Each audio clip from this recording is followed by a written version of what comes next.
ஆராதனையின் தேவனும் ஆராதிக்கப்படத்தக்கவரும் உலகத்தின் மேல் அன்பு வைத்தவரும் ஆதியும் அந்தமுமான தெய்வத்தை ஆராதிப்பதற்கு நம்மையும் நம்முடைய குடும்பத்தையும் நம்முடைய உள்ளங்களையும் நாம் ஆயத்தப்படுத்திக் கொள்வோம். கர்த்தர் உங்களை ஆசீர்வதிப்பார். நீ தேவனுக்கு ஸ்தோத்திர பலியிட்டு உன்னதமானவருக்கு உன் பொருத்தனைகளை செலுத்தி ஆபத்து காலத்தில் என்னை நோக்கி கூப்பிடு, நான் உன்னை விடுவிப்பேன், நீ என்னை மகிமைப்படுத்துவாய். ஸ்தோத்திர பலியிடுகிறவன் என்னை மகிமைப்படுத்துகிறான். ஸ்தோத்திர பலியிடுகிறவன் கர்த்தரை மகிமைப்படுத்துகிறான். ஜெபம் செய்வோம். எங்களை நேசிக்கிற நல்ல பிதாவே,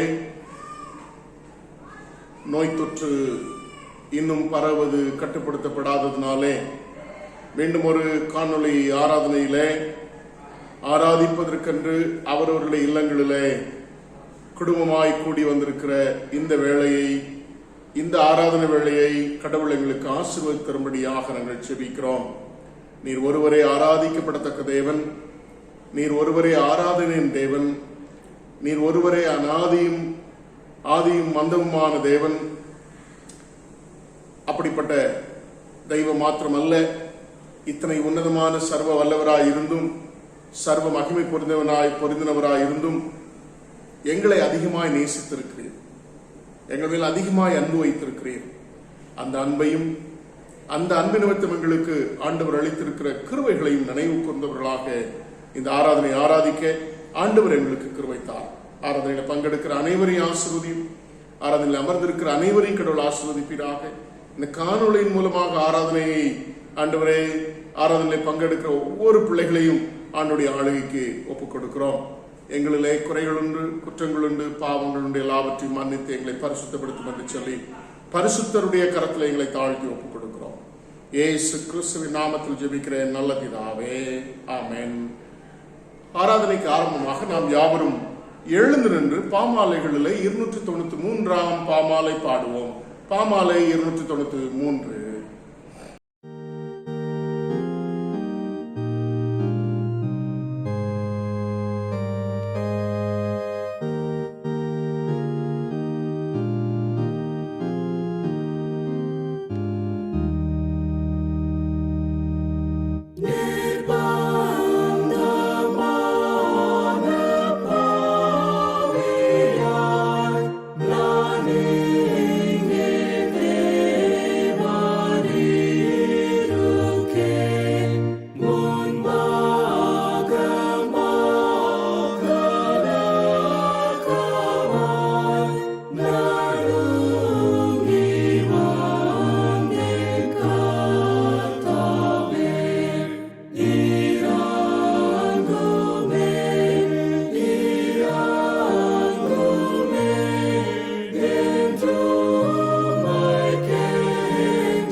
மாறி மாறி வாசிக்கும்படியாக தெரிந்து கொண்ட சங்கீதம் 37ஆம் சங்கீதத்தின் முதல் 26 வசனங்களை நாம் மாறி மாறி வாசிப்போம். The passage taken for our responsive reading is Psalm 37 verses beginning from 1 to 26.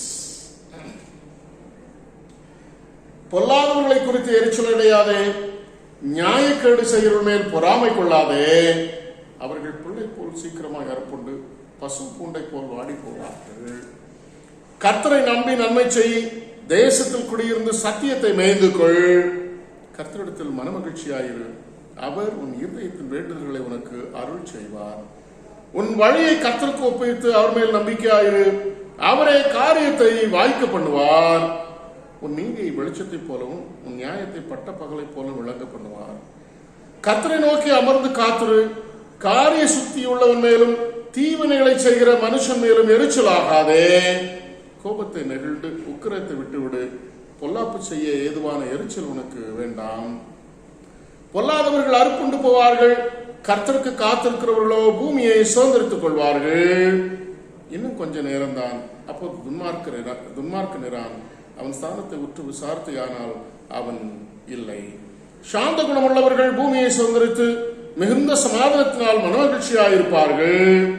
துன்மார்க்கன் நீதிமானுக்கு விரோதமாய் தீங்கு நினைத்து அவன் பேரில் பற்கடிக்கிறான். ஆண்டவர் அவனை பார்த்து நகைக்கிறார், அவனுடைய நாள் வருகிறது என்று காண்கிறார். சிறுமையும் எளிமையானவனை மடிவிக்கவும் செம்மை மார்க்கத்தாரை விளப்பண்ணவும் துன்மார்க்கர் பட்டயத்தை உருவி தங்கள் வில்லை நாணேற்றுகிறார்கள். ஆனாலும் அவர்கள் பட்டயம் அவர்களுடைய இருதயத்திற்குள் உருவிப்போம், அவர்கள் வில்லுகள் முறியும். அநேக துன்மார்க்கருக்குள்ள செல்வ திரட்சியை பார்க்கலும் நீதிமானுக்குள்ள கொஞ்சமே நல்லது. துன்மார்க்கருடைய புயங்கள் முறியும், நீதிமானையோ கர்த்தர் தாங்குகிறார். உத்தமர்களின் நாட்களை கர்த்தர் அறிந்திருக்கிறார், அவர்கள் சுதந்திரம் என்னென்றைக்கும் இருக்கும். அவர்கள் ஆபத்து காலத்திலே வெட்கப்பட்டு போகாதிருந்து பஞ்ச காலத்திலே திருப்தி அடைவார்கள். துன்மார்க்கரோ அழிந்து போவார்கள், கர்த்தருடைய சத்துருக்கள் ஆட்டுக்குட்டிகளை நினைத்தை போல் புகைந்து போவார்கள், அவர்கள் புகையாய் புகைந்து போவார்கள். துன்மார்க்கன் கடன் வாங்கி செலுத்தாமல் போகிறான், நீதிமானோ இறங்கி கொடுக்கிறான். அவரால் ஆசீர்வதிக்கப்பட்டவர்கள் பூமியை சுதந்திரித்துக் கொள்வார்கள், அவரால் சுபிக்கப்பட்டவர்களோ அறுப்புண்டு போவார்கள். நல்ல மனுஷனுடைய நடைகள் கர்த்தரால் உறுதிப்படும், அவனுடைய வழி மேல் அவர் பிரியமாயிருக்கிறார். அவன் விழுந்தாலும் தள்ளுண்டு போவதில்லை, கர்த்தர் தமது கையினால் அவனை தாங்குகிறார். நான் இளைஞனாயிருந்தேன், முதிர் வயது உள்ளவனுமானேன், ஆனாலும் நீதிமான் கைவிடப்பட்டதையும் அவன் சந்ததி அப்பத்துக்கு இறந்து திரிகிறதையும் நான் காணவில்லை. அவன் நிமித்தம் இறங்கி கடன் கொடுக்கிறான், அவன் சந்ததி ஆசீர்வதிக்கப்படும். நம் யாவரும் இருந்த வண்ணமாக நம்முடைய விசுவாசத்தை உறுதி பண்ணும்படி விசுவாச பிரமாணத்தை சொல்லி அறிக்கையிடுவோம். தி அபாஸ்டல் க்ரீட். வானத்தையும் பூமியும் படைத்த சர்வ பிதாவாகிய தேவனை விசுவாசிக்கிறேன். அவருடைய ஒரே பேரனுக்குமான் ஆகிய நம்முடைய நாதர் இயேசு கிறிஸ்து விசுவாசிக்கிறேன். அவர் பரிசுத்த ஆவியினாலே கன்மரிடத்தில் உற்பத்தி பிறந்தார். பொந்து பிலாத்தின் காலத்தில் பாடுபட்டு சிலுவையரண்டு மரித்து அடக்கம் பண்ணப்பட்டு பாதாளத்தில் இறங்கினார். 3ஆம் நாள் மருத்துவத்தில் உயிர்த்தெழுந்தார். பரமணத்தில் ஏறி சர்வ பிதாவாகிய தேவனுடைய அல்வாசத்தில் வீற்றிருக்கிறார். அவிடத்திலிருந்து உயிரோடு மருத்துவர் நியாயத்திற்கு வருவார். பரிசுத்தா விசுவாசிக்கிறேன். பொதுவாயிருக்கிற பரிசுபையும் பரிசுத்த ஐக்கியமும் பாவ மன்னிப்பும் சரீர உயிர்த்தெழுதலும் நித்திய ஜீவன் உண்டு என்று விசுவாசிக்கிறேன். ஆமென். தொடர்ந்து நாம் ஜெப நிலையிலே கர்த்தருடைய ஜெபத்தையும் சேர்ந்து சொல்லுவோம். The Lord's Prayer. பரமண்டலில் இருக்கிற எங்கள் பிதாவே, உம்முடைய நாமம் பரிசுத்தப்படுவதாக, உம்முடைய ராஜ்யம் வருவதாக, உம்முடைய சித்தம் பரலோகத்தில் செய்யப்படுகிறது போல பூமியிலையும் செய்யப்படுவதாக. அன்றுள்ள அப்பத்தை எங்களுக்கு தாரும், எங்களுக்கு விரோதமாக குற்ற செயலுக்கு நாங்கள் மன்னிக்கிறது போல எங்கள் குற்றங்களை எங்களுக்கு மன்னியும், எங்களை சோதனைக்கு பிரவேசிக்க பண்ணாமல் தீமையை எங்களை ரட்சித்துக் கொள்ளும். ராஜ்யமும் வல்லமையும் மகிமையும் என்னடைக்கும் உம்முடையவர்களே. ஆமென். அப்படியே நாம் சற்று எழுந்திருந்து நம்முடைய திருச்சபை சார்ந்த அருமையான மிஸ்ஸஸ் மரிய புஷ்பம் அவர்கள், மிஸ்ஸஸ் ராஜகுமாரி அவர்களுடைய உடன் பிறந்த சகோதரியின் மகன் 12 வயது நிறைந்த ஜெபர்சன் கடந்த நாட்களிலே தன்னுடைய பலகீனத்தின் கருத்துக்குள்ளாக நித்திரை அடைந்தான். யாவரும் அறிந்திருக்கிறீர்கள். ஆகவே அந்த குடும்பத்துக்கு ஆறுதல் உண்டாக எழுந்து நின்று இருக்கிற இடங்களில் ஒரு நிமிஷம் தலைகளை தாழ்த்தி கண்களை மூடி நாம் ஜெபம் செய்வோம்.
எங்களை நேசிக்கிற நல்ல பிதாவே, உம்முடைய கிருபை உள்ள கரத்தில் எங்களை தாழ்த்துகிறோம். சகோதரி மரிய புஷ்பம் அவர்கள், சகோதரி ராஜகுமாரி அவர்கள், அவருடைய உடன் பிறந்த சகோதரி, அந்த சகோதரியுடைய கணவனார், குடும்பத்தின் பிள்ளைகளுக்காக நாங்கள் அதிகமாக ஜெபிக்கிறோம். அவருடைய மகன் ஜெபர்சன், 12 வயதே நிறைந்த அருமையான மகன். ஒரு சில பலகீனங்கள் இருந்தாலும் அந்த குழந்தையை எவ்வளவாய் சீராட்டி பாராட்டி ஒரு விசேஷித்த கவனிப்பு அவனுக்கு கொடுத்து அவனை கவனித்து வந்து 12 வருஷ காலமாக வளர்த்த பிள்ளை இன்றைக்கு இல்லை சுவாமி. அந்த பிள்ளைக்காக அவர்கள் பட்ட பிரயாசங்கள் எல்லாம் நமக்கு தெரியும் சுவாமி. ஆனாலும் கர்த்தருடைய சித்தம் ஒன்று இருக்கிறது. நம்முடைய சித்தத்தின்படி அந்த குழந்தையை உம்முடைய சன்னிதானத்திலே அவன் கடந்து வந்த கடினமான பாதையில் இருந்து விடுதலை கொடுத்து உம்முடைய சன்னிதானத்திலே அழைத்திருக்கிறீர் சுவாமி. அவனை இழந்து தவிக்கிற பெற்றோருக்காக, அவனுடன் பிறந்த அருமையான குழந்தை டேனிக்காக, மற்றும் எல்லா உற்றார் உறவினர்கள் உடன்பிறப்புகள் யாருக்காக நாங்கள் ஜெபிக்கிறோம் சுவாமி. இந்த வேளையிலே நாங்கள் கெஞ்சி நிற்பதெல்லாம் உம்முடைய ஆறுதல் மாத்திரம். தேவரீருடைய ஆறுதலும் தேர்தலும் அந்த குடும்பத்திற்கு இம்மட்டும் உம்முடைய மிகுந்த கிருபையினாலே கிடைத்தது போல தொடர்ந்து நானே உங்களுக்கு ஆறுதல் செய்கிற கர்த்தர் என்று சொன்னவருடைய ஆறுதல் அந்த பிள்ளைகளுடைய உள்ளங்களில் என்றைக்கும் நிலைத்திருந்து மகனுடைய நினைவுகள் வரும் பொழுதெல்லாம் நம்முடைய பிள்ளைகள் தங்களை தைரியப்படுத்திக் கொள்ளத்தக்கதான கிருபையை அந்த குடும்பத்திற்கு தரும்படியாக அர்ப்பணிக்கிறோம். உலகம் தரக்கூடாத சமாதானம், உலகம் தரக்கூடாத சந்தோஷத்தினாலே தம்முடைய பிள்ளைகளை நீர் பாதுகாத்துக் கொள்ளும். இயேசு கிறிஸ்துவின் நாமத்தில் ஜெபிக்கிறேன் நல்ல பிதாவே, ஆமென். எப்பொழுதும் வேத பாடம் வாசிக்க கேட்போம். முதலாவது தமிழிலும் பின்பு ஆங்கிலத்தில் வாசிக்கப்படும். Now the Bible portion will be read to us both in Tamil and English. வாசிக்கும்படியாக தெரிந்து கொண்ட வேத பாடம் லூக்கா 18ஆம் அதிகாரம் 9ஆம் வசனம் முதல் 14ஆம் வசனம் வரை. அன்றியும் தங்களை நீதிமான்கள் என்று நம்பி மற்றவர்களை அற்பமாய் எண்ணின சிலரை குறித்து அவர் ஒரு உவமையை சொன்னார். 2 மனுஷர் ஜெபம் பண்ணும்படி தேவாலயத்துக்கு போனார்கள்.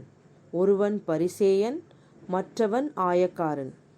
பரிசேயன் நின்று, தேவனே, நான் பரிகாரர், அநியாயக்காரர், விபச்சாரக்காரர் ஆகிய மற்ற மனுஷரைப் போலவும் இந்த ஆயக்காரனைப் போலவும் இராததினால் உம்மை ஸ்தோத்தரிக்கிறேன்.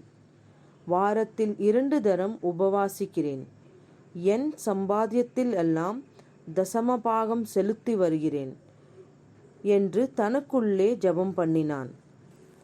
ஆயக்காரன் தூரத்திலே நின்று தன் கண்களையும் வானத்துக்கு ஏறெடுக்க துணியாமல் தன் மார்பிலே அடித்து கொண்டு, தேவனே, பாவியாகி என்மேல் கிருபையாயிரும் என்றான். அவனல்ல, இவனே நீதிமானாக்கப்பட்டவனாய் தன் வீட்டுக்கு திரும்பி போனான் என்று உங்களுக்கு சொல்கிறேன். ஏனெனில் தன்னை உயர்த்துகிறவன் எவனும் தாழ்த்தப்படுவான், தன்னை தாழ்த்துகிறவன் உயர்த்தப்படுவான் என்றார் என்பதே.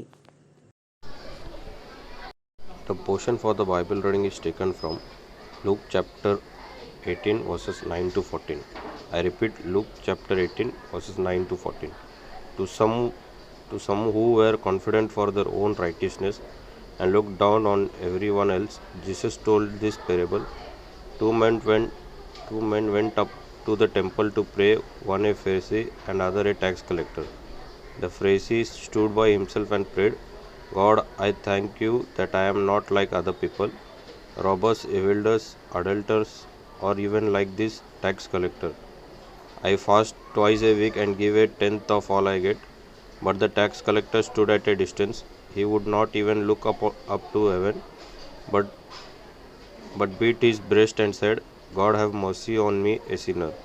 I tell you that this man, rather the other, went home justified before God. For all those who exalt themselves will be humbled, and those who humble themselves will be exalted. Here is the Bible reading.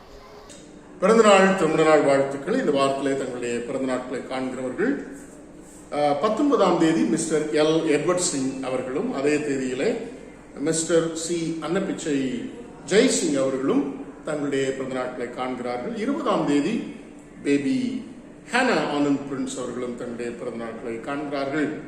திருமண நாட்கள் இந்த வாரத்தில் இல்லை. பிறந்த நாட்களை காண்கிற அருமையான கர்த்தருடைய பிள்ளைகளை அவனுடைய ஆளுகைக்கு ஒப்புக் கொடுத்து கர்த்ததாமே அவர்களை அற்புதமாய் நடத்தி அவர்களை அதிசயங்களை காண பண்ணி அவருடைய அன்புக்கு பாத்திரங்களாக தொடர்ந்து நடக்க இந்த புதிய வருஷத்தை நன்மையினால் முடிசூட்டி கொடுக்க கர்த்தருடைய கரத்தில் ஒப்புக் கொடுத்து அவர்களுக்காக ஜெபிப்பதோடு அருமையான பிள்ளைகளை நான் அன்புடன் திருச்சபையின் சார்பாக வாழ்த்துகிறேன், ஆசீர்வதிக்கிறேன். கர்த்தருங்களை ஆசீர்வதிப்பாராக. ஜெபம் செய்வோம். எங்களை நேசிக்கிற நல்ல பிதாவே, உமக்கு துதி தோத்திரங்களை ஏறெடுக்கிறோம். இந்த வாரத்தில் பிறந்த நாட்களை காண்கிற இந்த தம்முடைய பிள்ளைகளுக்காக உமக்கு நாங்கள் நன்றி சொல்கிறோம். ஒவ்வொரு வருஷத்தையும் உம்முடைய கரத்தில் நீர் பத்திரமாய் வைத்து அதை எங்களுக்கு கூடுதலாய் கொடுத்து அந்த வருஷத்துல எங்களுக்கு என்னெல்லாம் தேவை இருக்கிறதோ அத்தனை தேவைகளையும் சந்தித்து எங்களுக்கு தேவையான எல்லா விதமான பாதுகாப்பையும் கொடுத்து எங்களை அடுத்த வருஷத்தை காண செய்திருக்கிறீர். அந்த வருஷத்தின் நன்மையால் முடிசூட்டி கொடுக்கிறேன் என்று நாங்கள் விசுவாசித்து அருமையான பிள்ளைகளுக்காக அவருடைய வாழ்வுக்காக உமக்கு துதி தோத்திரங்களை ஏறெடுக்கிறோம். அவர்களுக்கு ஆசீர்வாதமாக நீர் கொடுத்திருக்கிற இந்த புதிய வருஷத்துக்காக உமக்கு நாங்கள் நன்றி சொல்கிறோம். சுவாமி, இந்த வருஷமும் கர்த்தரால் காக்கப்பட, கர்த்தருடைய காருண்யத்தினால் தம்முடைய பிள்ளைகள் நிரப்பப்பட, உம்முடைய கர்த்தருடைய சகல விதமான நன்மைகளிலே பிள்ளைகள் எப்பொழுதும் மகிழ்ச்சியாக ஜீவிக்க, தீர்க்காயுசோடு வாழ, சுகபலத்தோடு வாழ ஆண்டுடைய கிருபைக்கு ஒப்பு கொடுத்து பிள்ளைகளை அவருடைய பிறந்த நாளையும் வாழ்த்தி ஆசீர்வதிக்கிறோம். இயேசு கிறிஸ்துவின் நாமத்தில் ஜெபிக்கிறேன் நல்ல பிதாவே, ஆமென். இப்பொழுதும் நம்முடைய சிறு குழந்தைகள் மனப்பாட வசனம் சொல்வார்கள். Now our children will recite memory verses. This God is our God, forever and ever. He will be our help till the end. Psalm 48 verse 40. Thank you. Psalm 31 verses 40. But I trust in you, O Lord. I say you are my God. Thank you. Jesus told him, because you have seen me, you have believed. Blessed are those who have not seen but yet have believed. John 21:29. Thank you. O Lord, the God who saves me day and night, I cry out before you. May my prayer come before you. Turn your ears to my cry. Psalm 88 verse 1. Thank you. Lord, strengthen their people and blesses them with peace. Psalms chapter 28 verses 11. கடந்த நாட்களிலே கர்த்தர் நம்முடைய திருச்சபையின் விசுவாச குடும்பங்களை பத்திரமாய் பாதுகாத்திருக்கிறார். அதற்காக தேவனை ஸ்தோத்திருக்கிறேன். அருமையாய் சுகமாயிருந்த அநேக பிள்ளைகளை கர்த்தர் அவருடைய சுகம் தந்து அவருடைய கிருபை நன்மையினாலே காத்திருக்கிறார். அதற்காக என் தேவனை ஸ்தோத்திரிக்கிறேன். ஆண்டவர் கொடுத்த தெய்வீக சுகத்திற்காக என் தேவனை ஸ்தோத்திரிக்கிறேன். அதோடு கூட அருமையான நம்முடைய மிஷனரி அவருடைய பணித்தளத்திலே கடந்த வாரத்திலே 3 நாட்கள் வாலிபர் கூட்டம் நடந்தது. அற்புதமாய் கர்த்தர் நடத்தி தந்திருக்கிறார். அதனுடைய எல்லா விதமான இமேஜஸ் நம்முடைய வாட்ஸ்அப் பேஜில் உங்களுக்கு அனுப்பியிருக்கிறேன்.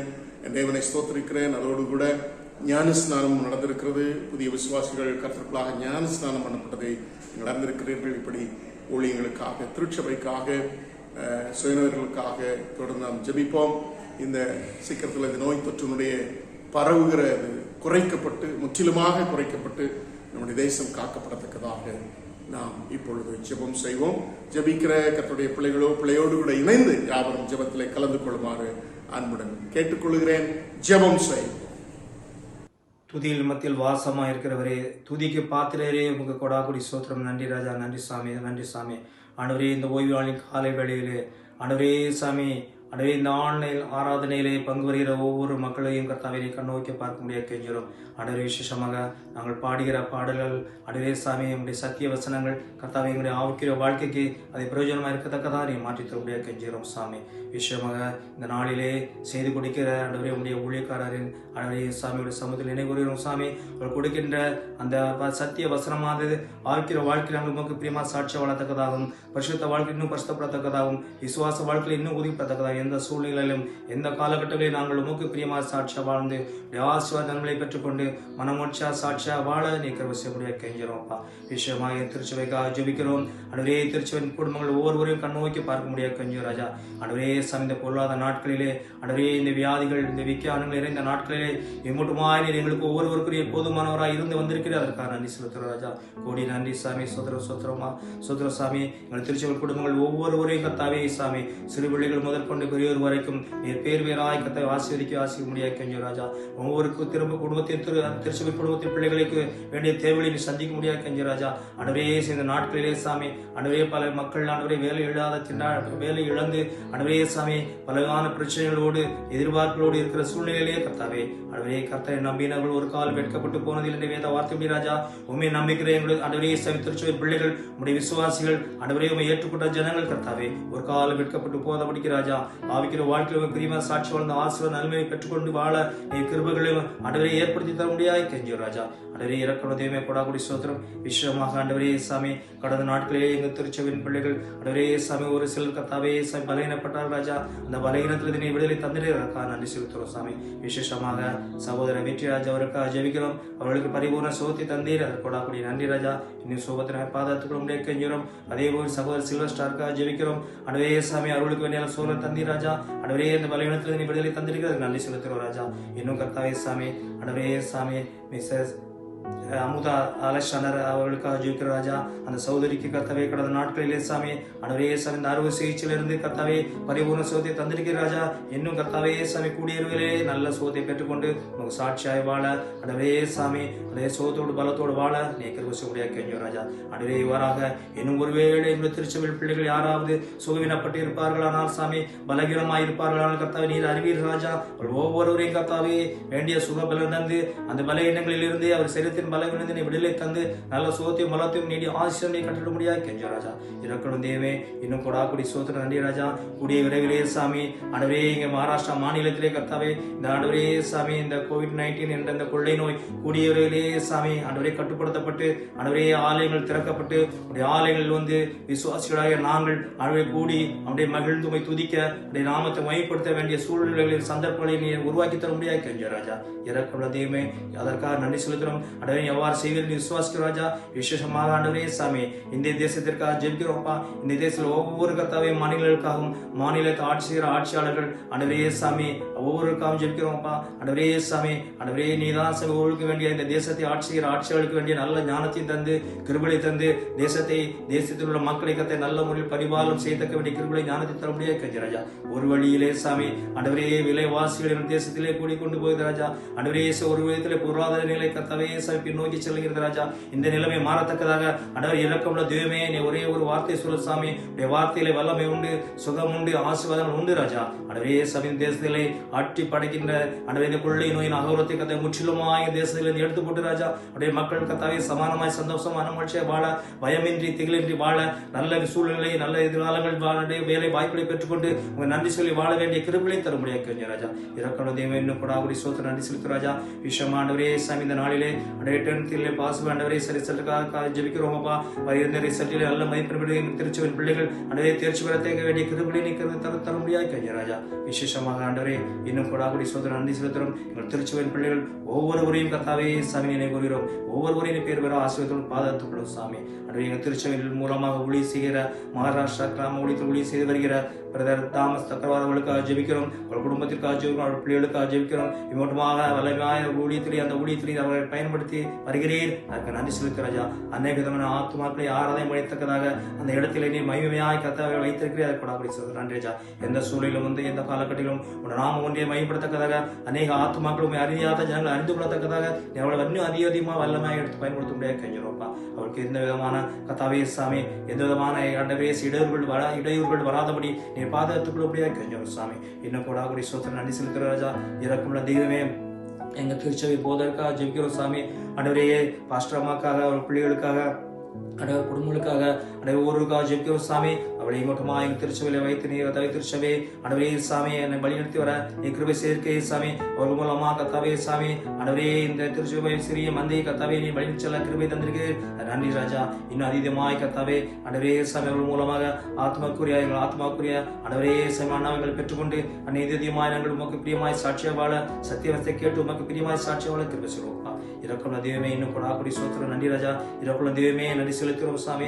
இன்னும் கத்தாவே சாமி அண்டவரே எங்கள் திருச்சி அந்த இந்திய தேசத்தில் ஒவ்வொரு திருச்சபைகளையும் ஒவ்வொரு குருவானவர்கள் குடும்ப குழந்தைகள் ஒவ்வொரு மிஷினரிகளையும் செபிக்கிறோம் ஜெபிக்கிறோம் சாமி. ஒவ்வொரு மிஷினரிகளையும் கத்தாவே சாமி அண்டவரே எந்த விதமான தடைகள் இல்லாதபடி திருச்சபைகளுக்கு ஆலயங்களுக்கு பங்கம் வராதபடிக்கு அண்டவரே சாமி அறியாத ஜனங்கள் அறிந்து கொள்ளத்தக்கதாக ஒழித்து செய்கிற ஒவ்வொரு அண்டவரே சாமி அண்டவரே இந்த இந்திய தேசத்தில் முழுவதும் கத்தாவே அண்டவரை ஒளி செய்கிற ஒவ்வொரு பிள்ளைகளையும் கத்த எந்த விதமான பங்கும் வராதபடி அவர்களை பாதுகாத்துக் கொள்ள முடியாது கெஞ்ச ராஜா.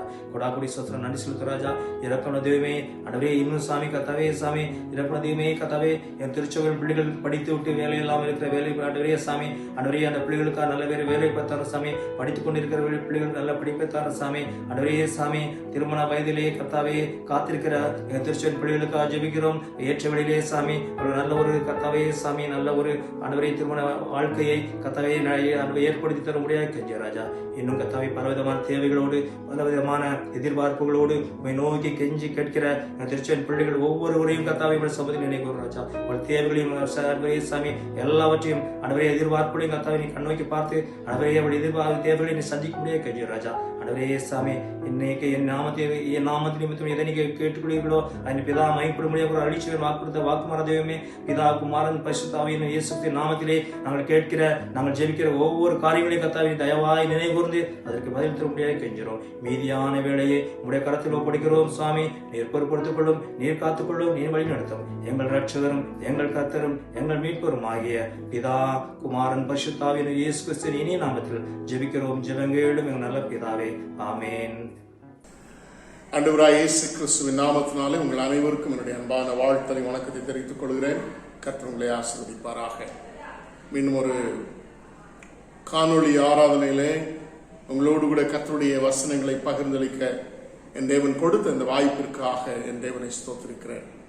நான் ஜீவனோடு இருப்பது அவருடைய சுத்த கிருபை மாத்திரமே. இந்த நோய் தொற்று பெருந்தொற்று காலங்களிலும் கர்த்தர் ஒவ்வொரு பிள்ளைகளையும் அற்புதமாய் அதிசயமாய் கண்ணின் மணியை போல பாதுகாத்து இந்த நோய் தொற்று போக மற்ற தீங்கு வியாதி துன்பங்கள் வந்தாலும் அற்புதமாய் நம்மை நடத்தி இருக்கிறார். அதற்காக தேவனை நான் ஸ்தோத்திரிக்கிறேன். அது மாத்திரமல்ல, நீங்கள் யாவரும் அவருடைய இல்லங்களிலே சுகமாயும் பத்திரமாயும் இருக்கிறீர்கள் என்று சொல்லி கர்த்தருக்குள்ளாக விசுவாசிக்கிறேன். இன்னும் நோய் தொற்று பரவுவது ஆங்காங்கே கொஞ்சம் இருக்கிறதுனால இதுவரை நீங்கள் கடைபிடித்து வந்த எல்லா விதமான அரசாங்க விதிகளை நீங்கள் தொடர்ந்து கடைபிடித்து பத்திரமாய் உங்களை பாதுகாத்துக் கொள்ளுங்கள். சானிடைஸ் பண்ணுவது, முகக்கவசம் அணிவது, இப்படி கடை அல்லது பப்ளிக் பிளேஸ்ல செல்லாதபடி சோசியல் டிஸ்டன்ஸ் சமூக இடைவெளியை காத்துக்கொள்வது என்று சொல்லி கொஞ்ச நாட்கள் இன்னும் முற்றிலுமாக ஒரு 100% இந்தியாவை விட்டு இந்த நோய் தொற்று நீங்குற வரை நீங்கள் பத்திரமாய் உங்களை பாதுகாத்துக் கொள்ளுமாறு அன்புடன் கேட்டுக்கொள்கிறேன். இது போக வேக்சினேஷன் போட வாய்ப்புள்ள அனைவரும் வேக்சினேஷன் தடுப்பூசி நீங்கள் போட்டுக்கொள்ளுமாறும் அன்புடன் கேட்டுக்கொள்கிறேன். இந்த கடந்த நாட்களிலே நமக்கு ஆண்டுடைய செய்தியை பகிர்ந்தளித்த எல்லா கர்த்தருடைய பிள்ளைகளுக்கும் என்னுடைய அன்பான நன்றி வாழ்த்துக்களை தெரிவித்துக் கொள்கிறேன். தொடர்ச்சியாக நாம் தியானித்து வருகிற அருமையான பகுதியின் வசனங்களை, இன்றைக்கு தியானத்துக்குண்டான வசனங்களை மாத்திரம் வாசித்துவிட்டு நாம் நேரடியாக செய்திக்குள்ளாக கடந்து செல்வோம். நாம் தொடர்ந்து தியானித்து வருகிற அருமையான பகுதி உங்கள் யாவருக்கும் தெரியும். ரோமர் 8ஆம் அதிகாரம் 37ஆம் வசனத்தின் அடிப்படையில் ஒரு சில சத்தியங்களை கடந்த நாட்களிலே நாம் தொடர்ந்து தியானித்து வருகிறோம். We have been listening to the word of God, or the message of God, the message that has come from the Lord, from the verse Romans chapter 8:37. I will read it for you. Romans 8:37. In all these things we are more than conquerors through him who loved us. We are conquerors. God has called us to be conquerors. இவைகள் எல்லாவற்றிலும் நாம் நம்மில் அன்பு கூறுகிறவராலே முற்றும் ஜெயம் கொள்ளுகிறவர்களாய் இருக்கிறோம் என்று சொல்லி நாம் தொடர்ந்து நாம் ஜெயம் கொள்ளுகிறவர்கள் என்ற ஒரு அருமையான சத்தியத்தை கடந்த நாட்களாக நாம் கேட்டு வருகிறோம். அதனுடைய தொடர்ச்சியாக இன்றைக்கும் ஒரு சில காரியங்களை உங்களோடு கூட பகிர்ந்தளிக்க விரும்புகிறேன். கடந்த நாட்களில் நாம் ஜெயம் கொள்வதற்குண்டான பல காரியங்களை சிந்தித்ததுல அவருடைய சர்வாயுத வர்க்கத்தை தரித்துக் கொள்ள வேண்டும் என்று சொல்லி நாம் தொடர்ந்து தியானித்து வருகிறோம். To conquer, to be a conqueror in the world, we have meditated many things. What is conquering? Who is our enemy? And all those things we have completed. And to conquer, God has called us to put on the armor of God. In that topic, we have seen the first armor of God, that is the belt of truth. That is the belt of truth. அதில் முதலாவது அவருடைய சர்வாயுத வர்க்கத்தை குறித்து நாம் தொடர்ச்சியாக சிந்தித்து வருகிறோம். முதலாவது சத்தியம் என்னும் கச்சை, அதை எப்படி அணிந்து கொள்ள வேண்டும், சத்தியம் என்றால் என்ன, சத்தியமத்தை அணிந்து கொள்வதில் என்றால் என்ன என்பதை கடந்த நாட்களில் நாம் சிந்தித்திருக்கிறோம். இன்றைக்கு அடுத்த சர்வாயுத வர்க்கத்திற்குள்ளாக கடந்து செல்ல நான் ஆசிக்கிறேன். We go to the next armor of God which we have to put on to conquer the world, conquer the enemy. எபேசியர் 6ஆம் அதிகாரம் 14ஆம் வசனத்தை மீண்டுமாக வாசிக்கிறேன். சத்தியம் என்னும் கச்சையை உங்கள் அறையிலே கட்டிக்கொண்டவர்களாயும் நீதி என்னும் மார்க்கவசத்தை தரித்தவர்களாகும். அதுக்கு முந்தின வசனத்தை வாசிக்கிறேன். தீங்கு நாளில் அவைகளை நீங்கள் எதிர்த்து நிற்கவும் சகலத்தையும் செய்து முடித்தவர்களாய் நிற்கவும் திராணி உள்ளவர்களாகும்படிக்கு தேவனுடைய சர்வாயுத வர்க்கத்தை தரித்துக் கொள்ளுங்கள். முதலாவது சத்தியம் என்னும் கச்சை, இரண்டாவது நீதி என்னும் மார்க்கவசம் என்று சொல்லி நாம் வேதத்திலே வாசிக்க கேட்டோம். The second armor of God which we have to put on to conquer and take victory over is the second one is the breastplate of righteousness. I'll read it for you, both the verse 13, Ephesians 6:13 and 14. Therefore put on the full armor of God, so that when the day of the evil comes, you may be able to stand your ground, and after you have done everything to stand firm. Then with the belt of truth buckled around your waist, with the breastplate of righteousness in place. With the breastplate of righteousness in place. The second arm is the breastplate. The second weapon is our breastplate. Why the righteousness is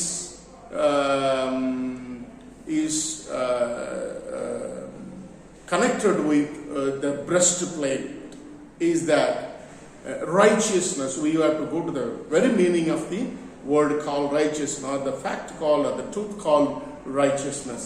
அதாவது மார்க்கவசம் என்று சொல்லி நீதிக்கு ஏன் இங்க பவுலடியார் நீதியை குறித்து நீதி என்னும் மார்க்கவசத்தை தரித்துக் கொள்ளுங்கள் என்று சொல்லுகிறார் என்பதை நாம் புரிந்து கொள்வதற்கு நாம் என்ன செய்ய வேண்டும்? அதனுடைய அந்த வார்த்தையினுடைய அர்த்தத்திற்குள்ளாக கடந்து செல்ல வேண்டும். நான் சொன்னது போல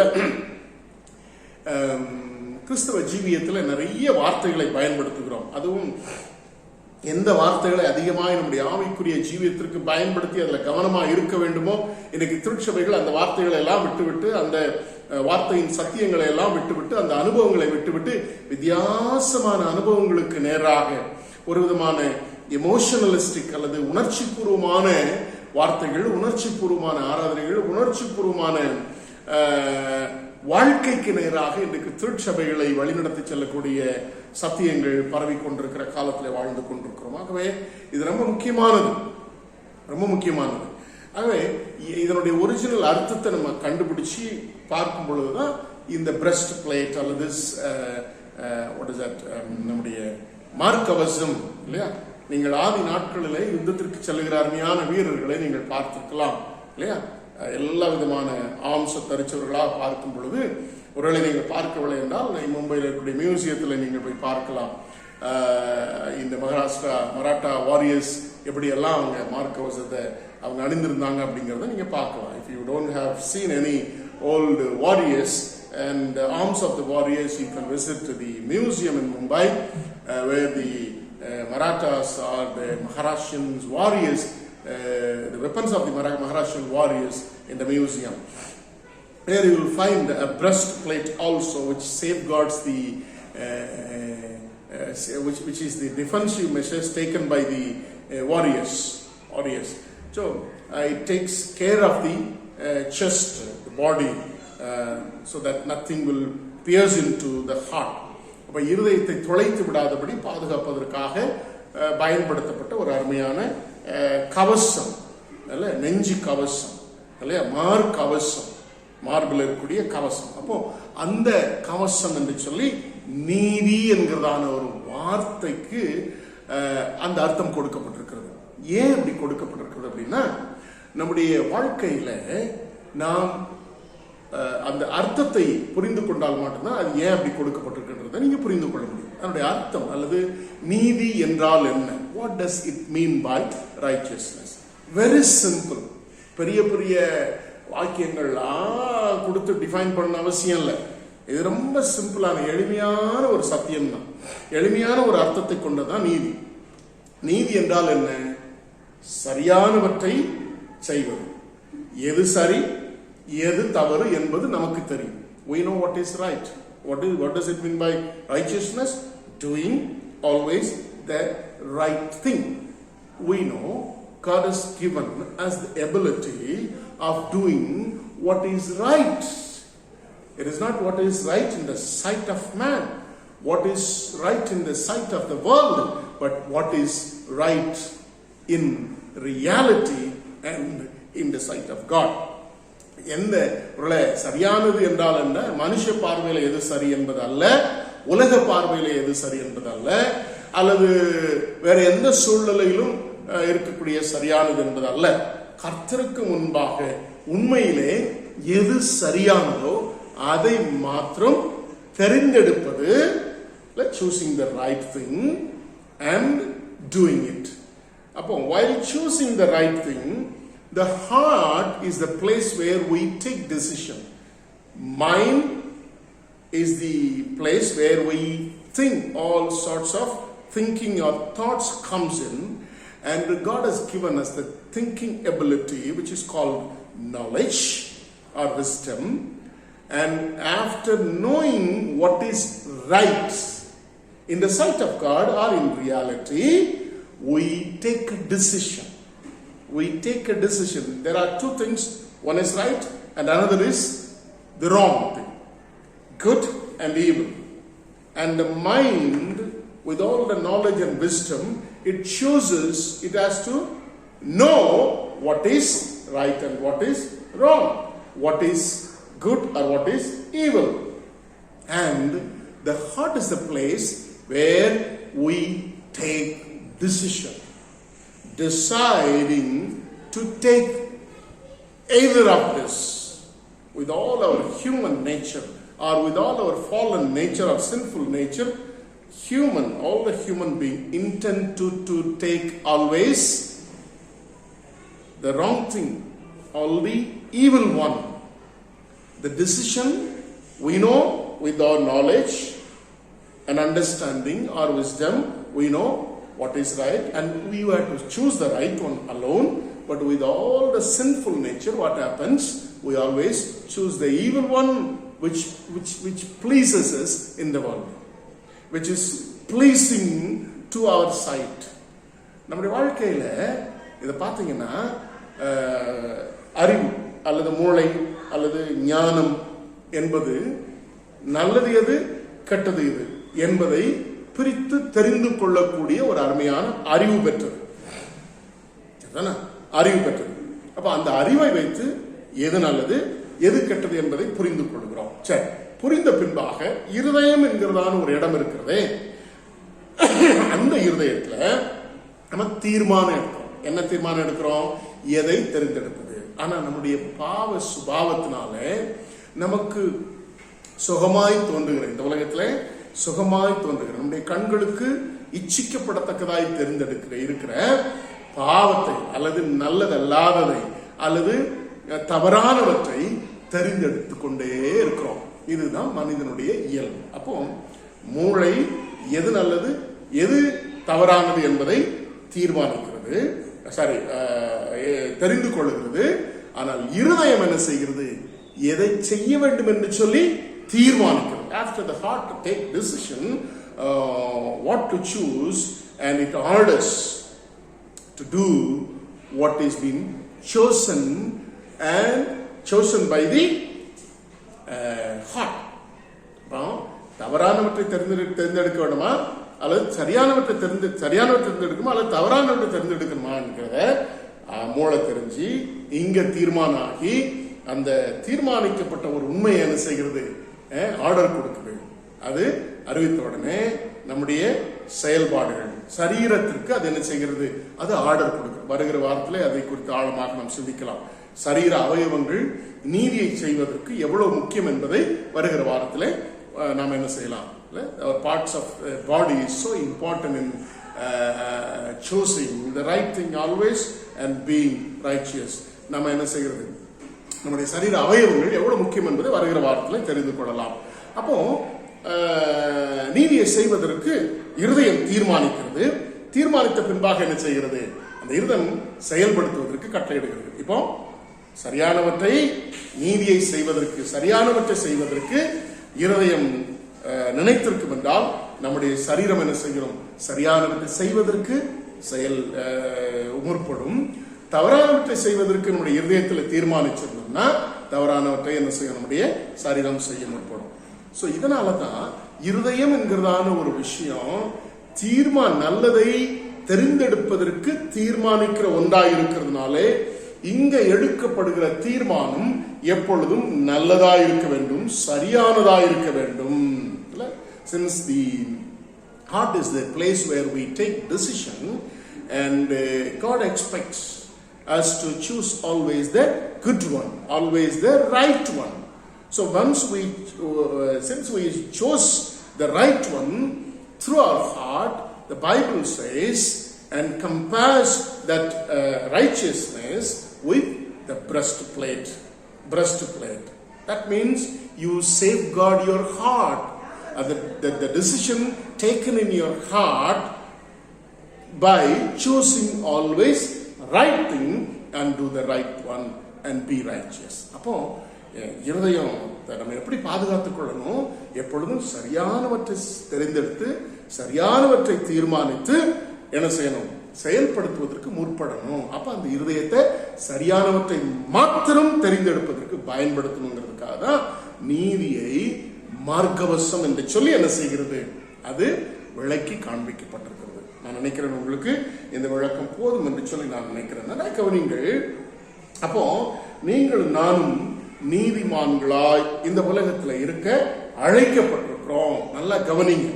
நீங்க ஐயா கடந்த வாரத்தில் லைனல் ஐயா இரண்டாம் வருகையை குறித்தான எச்சரிப்பை சொல்லி வருகைக்கு நம்மை ஆயத்தப்படுத்தும்படியான செய்தியை, ஆயத்தமாயிருக்கும்படியான செய்தியை நம்மோடு கூட பகிர்ந்து அளித்தார்கள்.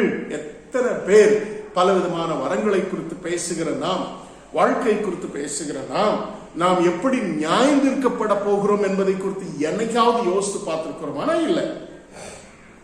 இந்த உலக வாழ்க்கையில நாம் சுகமாய் வாழ்வதற்கு என்னெல்லாம் கிறிஸ்தவத்தில் இருக்குதோ அத்தனையும் நம்ம செய்ய முற்படுறோம். ஆனா இந்த வாழ்க்கைக்கு அப்புறம் நாம் இந்த வாழ்க்கையை அடிப்படையாய் வைத்து பின்பாக நாம் நியாயந்திருக்கப்பட போகிறோமே, அதை குறித்து யாருமே இன்னைக்கு கவலைப்பட்டது போல தெரியல. இந்த வாழ்க்கையில நான் இப்படி மற்றவங்களுக்கு முன்னால நல்லா இருந்தா போதும், நல்லவனா இருந்தா போதும், அப்படிதான் யோசிக்கிறோம். We don't often think about the future life, life after death, where we are going to be judged on the basis of the life we live in this world at present. We always think that I just want to be good always in this world alone in front of the people in the world. We don't take the judgment seriously. I'll tell you one thing. Being a Christian, you are not going to be judged as righteous. That is what we read in Matthew chapter 25th chapter, where our God Almighty, our Jesus Christ, was sharing about the judgment about the righteous and the wicked. Righteous and the wicked. You can read the entire chapter. முழு அதிகாரத்தை நீங்க வீட்டில் வாசித்து பாருங்க. மத்திய 25ஆம் அதிகாரத்தில் 37ஆம் வசனத்தில் he calls those who did righteousness as righteous. அதாவது இந்த உலகத்தில் ஆண்டவர் எதிர்பார்க்கிற விதமாய் நற்கிரியைகளை செய்த அருமையான நல்ல காரியங்களை செய்த பிள்ளைகளை நியாயத்தீர்ப்பு நாளில் எப்படி அழைக்கிறார்? நீதிமான்கள் என்று சொல்ல இருக்கிறார். In eternal life we are called righteous. When in the judgment in front of the judgment throne, God, our Lord Jesus Christ called them the righteous. நீதியை செய்தவர்கள். Those who have worn or put on the breastplate of righteousness. To be judged, to be called righteous, and to be found at the right side of Jesus Christ in the day of judgment, we have to put on the breastplate of righteous and conquer the world, doing always right thing, not the wrong one. நல்லா கவனிங்க. நியாயத்தீர்ப்பு நாளிலே நாம ஆண்டவருடைய வலது பார்சத்தில் நிற்க தகுதி உள்ளவர்களாய், நம்மை ஆண்டவர் நீதிமான்கள் என்று சொல்லி அழைக்கிற அளவுக்கு நம்முடைய வாழ்க்கையிலே மார்க்கவசம் தரித்தவர்களாக, நீதி என்னும் மார்க்கவசம் தரித்தவர்களாக தீர்மானம் எடுக்கிற அந்த இருதயத்திலே எப்பொழுதும் சரியானவற்றை மாத்திரம், உலகத்திற்கு பிரியமாய் அல்ல, தேவனுக்கு பிரியமாய், தேவனுக்கு முன்பாக எது சரியானதோ அதை செய்து நம்முடைய இருதயத்தை நீதி என்னும் மார்க்கவசத்தின் மூலமாக பாதுகாத்துக் கொள்ளும் பொழுது நியாய தீர்ப்பு நாளில என்ன செய்வாராம்? ஆண்டவர் நம்மை பார்த்து நீதிமான்கள் என்று சொல்ல நினைப்பாராம். And this righteousness, deed of righteousness will lead into eternal life. Eternal life. Or else eternal death. That is confirmed. You will be judged to the eternal life. If you are righteous and put on the breastplate of righteousness, you will be judged as righteous and be given the eternal life. Or else you will be given eternal death. If you are not found with the breastplate of righteousness and to conquer the world by always doing the right thing, and you will be judged according to the righteousness deeds of the world. வலது பக்கத்தில் இருக்கிறவங்க எல்லாரும் அவர்களை அப்படி அழைக்கிறார். இதை நீங்க வெளிப்படுத்தின விசேஷம் 22ஆம் அதிகாரம் நீங்கள் வாசித்து பார்க்கும் பொழுது வெளிப்படுத்தின விசேஷம் எல்லா இயேசுனுடைய நியாயத்தீர்ப்பு வரைகள் எல்லாவற்றையும் சொல்லி முடித்த பின்பாக என்ன நடக்கிறது? விதமாக வசனம் சொல்லுகிறது, பாவம் அநியாயம் செய்கிறவன் அநியாயம் செய்யட்டும், அசுத்தமா இருக்கிறவன் அசுத்தமா இருக்கட்டும், இல்ல நீதியா இருக்கிறவன் நீதிமானா இருக்கட்டும், இல்லையா பரிசுத்தமா இருக்கிறவன் இன்னும் பரிசுத்தமா இருக்கட்டும் என்று சொல்லி வேதம் சொல்லுகிறது. If you read Revelation chapter 22:11, let the one who does wrong continue to do wrong, let the holy person continue to be holy, let the one who does right continue to do right, let the holy person continue to be holy.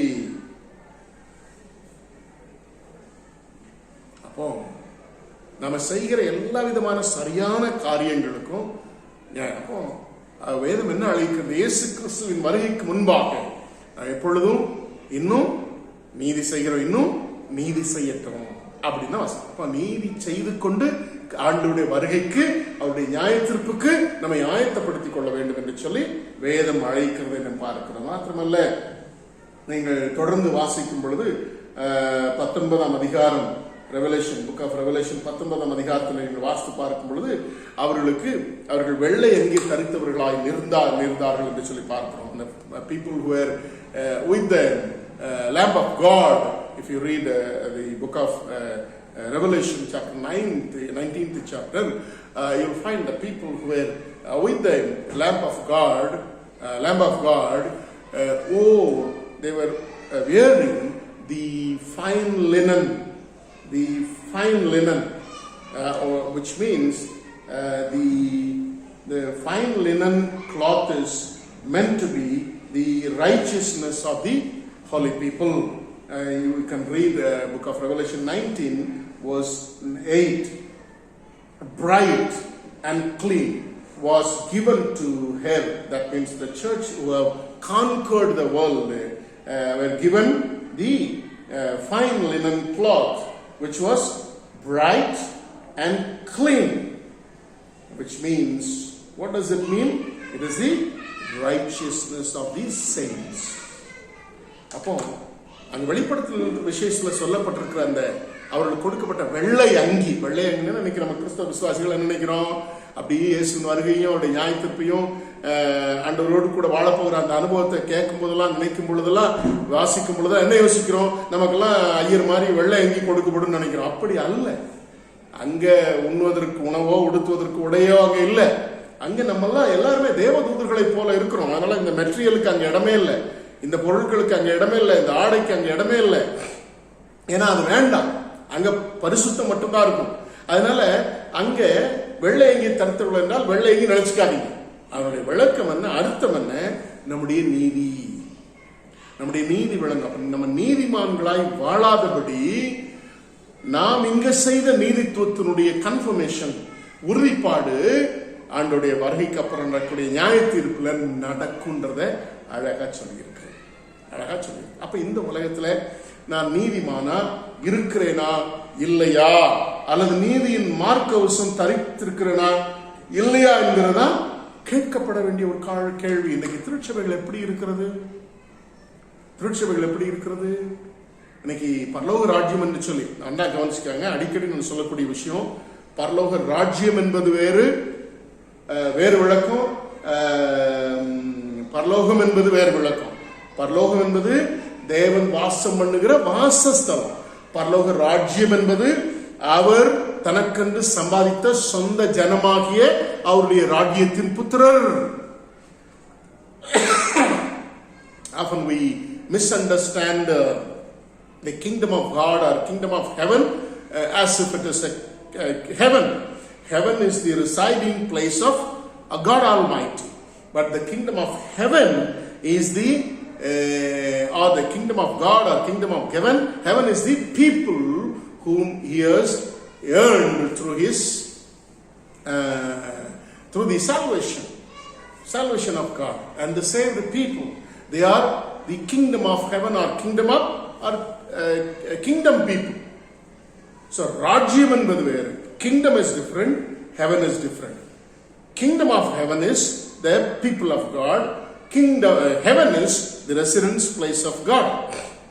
அப்போ kingdom என்பது இந்த உலகத்துல இருக்குதா? ஏசாமி இந்த உலகத்துல வந்து போச்சுனார், பரலோக ராஜ்யம் சமீபத்திருக்குது. That is why Lord Jesus Christ preached the kingdom of God in this world. He said the kingdom of God is near. அப்போ இந்த உலகத்துல தான் இருக்குது.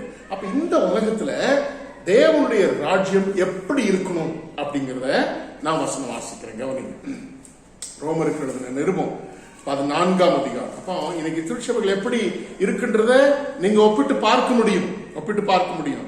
என் திருச்சபை அப்படி இருக்குதா, நான் வாழக்கூடிய திருச்சபை அப்படி இருக்குதா, நான் ஐக்கியம் வைத்திருக்கிற இந்த திருச்சபை அப்படி இருக்கா?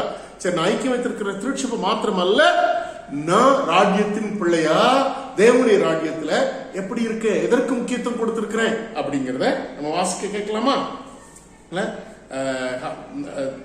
The kingdom of God is like this. Our kingdom of God is, our kingdom of heaven is like, it should be like this. I'll read it for you. Romans chapter 14 verse 17. தேவனுடைய ராஜ்யம்னா it is not the future kingdom. It is the kingdom of God which is found in the world, established by our God Almighty, or brought by our Jesus Christ, our Lord Jesus Christ. அது எப்படி இருக்கணுமா? தேவனுடைய ராஜ்யம் புசிப்பும் குடிப்பும் அல்ல, அது நீதியும் சமாதானமும் பரிசுத்த ஆவியினால் உண்டாகும் சந்தோஷம் நிறைந்ததாக இருக்கணும். 3 அம்சங்கள்லாம் சொல்லப்பட்டிருக்கிறது. நீதி, சமாதானம், சந்தோஷம். சரியா? நான் வாசிக்கிறேன் ஆங்கிலத்தில். For the kingdom of God is not a matter of eating and drinking, but of righteousness, peace, and joy in the Holy Spirit. Is it my church where I am having fellowship with this like this? இன்னைக்கு திருச்சபைகள் நிகழ்ச்சிகளுக்கு ஆராதனைகளையே பெரிய நிகழ்ச்சிகளாய் நடத்தக்கூடிய காலகட்டத்தில் வாழ்ந்து கொண்டிருக்கிறோம். நிறைய நேரங்களில் ஆராதனைகளையே ஒரு களியாட்டமா, ஒரு என்டர்டெயின்மெண்ட் பிளேஸா நடத்தி கொண்டிருக்கிற காலத்தில் வாழ்ந்து கொண்டிருக்கிறோம். அங்க நீதி இருக்குதாங்க? The first aspect that is found in the kingdom of God is righteousness. If there is no righteousness, there is no peace. If there is no peace, there is no joy. புசிப்பும் குடிப்பும் களிப்பும் தான் நடந்து கொண்டிருக்கிறது. அங்க நீதி இருக்குதாங்க? தேவனுடைய ராஜ்யம் அப்படிதான் கட்டப்படணும், சபை அப்படிதான் கட்டப்படணும். அங்க எப்பவுமே நீதி நியாயங்கள் காணப்படணும். சபைகள் சரியானபடி விசுவாசிகளை நியாயந்திருக்கிறதா, நீதி காணப்படுகிறதா, பெரியோருக்கும் வலியோருக்கும் எப்படி ஒரு ஈக்குவாலிட்டி அங்கே காணப்படுகிறது, எப்படி சமாதானம் காணப்படுகிறது, சபைகள் எப்படி காணப்படுகிறது? Do we find righteousness in the church with whom we are keeping our associations and worship the Lord? Is it in peace? சமாதானம் நிறைந்ததா இருக்கிறதா? சந்தோஷம்னா இந்த களியாட்டத்தினால வரக்கூடிய சந்தோஷம் இல்ல. இன்னைக்கு நிறைய பேர் சந்தோஷமா இருக்கிறன்னு நினைச்சிட்டு என்ன செய்யறாங்க, எமோஷனலிஸ்டிக் வர்ஷிப்ல ரொம்ப சந்தோஷமா இருக்குன்னு காமிக்கிறாங்களே ஒழிய, உண்மையான நீதித்துவம் நிறைந்ததாய் நீதித்துவத்தின் மூலமாக தேவ சமாதானத்தின் மூலமாக கிடைக்கக்கூடிய சந்தோஷத்தினால் இன்றைக்கு சபைகள் பொங்கி வழிகிறதா இல்லைன்னா இல்ல. உணர்ச்சி பூர்வத்தினால வரக்கூடிய சந்தோஷத்தினாலே கேட்கக்கூடிய இசைகள், பாட்டுகள், கேட்கக்கூடிய ரிதமெட்டிக்கல் பாடல்கள் மூலமாக உணர்ச்சிகள் தூண்டப்பட்டு இன்றைக்கு உள்ளத்துல ஏதோ ஒரு இனம் முடியாத சந்தோஷத்தை அனுபவிக்கிறோம். ஆனா உண்மையாய் தேவனுடைய ராஜ்யம் எப்படி காணப்படணும்னா பரிசுத்த ஆவியினால் உண்டாகும் சந்தோஷம். அது என்னன்றது வருகிற காலத்துல உங்களுக்கு சந்தோஷம். இன்னைக்கு சபைகள்ல நீதி காணப்படுகிறதா, நீதி நியாயங்கள் காணப்படுகிறதா? அதுதான் தேவனுடைய ராஜ்யத்தின் அடிப்படையே. அப்ப நான் ஒரு தனி விசுவாசியா நீதிமானா இருக்கிறேனா இல்லையாங்கிறத கேட்கணும். அதை இந்த சத்தியத்தின்படி புரிந்து கொள்ளும் பொழுது நான் நீதி என்னும் மார்க்கவசத்தை தரித்தவனாக நான் சரியானவற்றை செய்து ஜெயங்கொள்ளுகிறவனாக இருக்கிறேனா திருச்சபையில?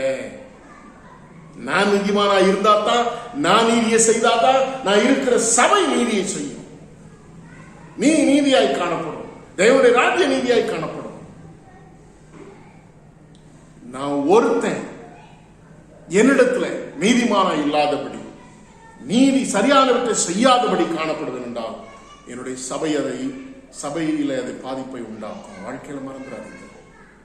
If I am not doing the right thing always and be a righteous person in the church where I belong to, that will affect the church. That will affect the church and loses its peace and joy. Even by one believer who is not righteous, the church may be affected and lose its peace and joy. என் சபையினுடைய சமாதானத்தை கெடுக்கிற அநீதி நிறைந்தவன நான் இருக்கக்கூடாது இன்னைக்கு. என் சபையில என்னால பிரச்சனை வரக்கூடாது இன்னைக்கு. அதான் வாழ்க்கையில மறந்துடாதீங்க. There should not be any problem by me in my church.